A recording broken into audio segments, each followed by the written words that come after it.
అయ్యగారు కాఫీ. ఏ ఆగు. ఏమిటి రంగి, అబ్బాయి ఈవేళగా హాస్పిటల్ నుంచి వచ్చాడు, అందరితో పాటు తనకే కాఫీ ఇస్తావే? వెళ్ళి జ్యూస్ పట్టరా. అలాగేనయ్యా. ఏంటి నాన్న మీ చాదస్తం? ఇందులో చేదస్తం ఏముందిరా? నీకు నీరసం పోవాలి అంటే పళ్ళ రసం తాగాలి, అంతే కదా.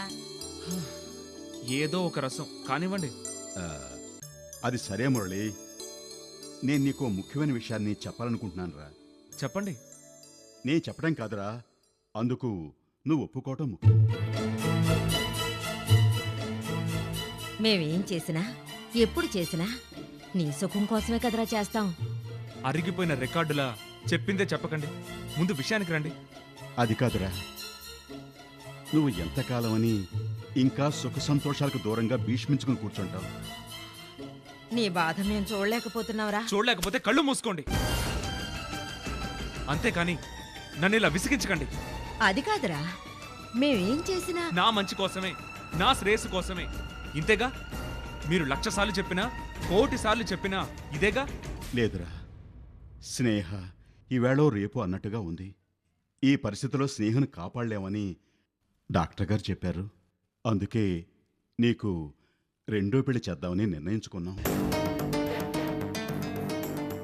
ఓ మనవణ్ణో మనవరాలను ఎత్తుకుని ఆడుకుని ఆ తర్వాత కన్ను మూయాలన్న ఆశ మాకు కూడా ఉంటుంది కదరా.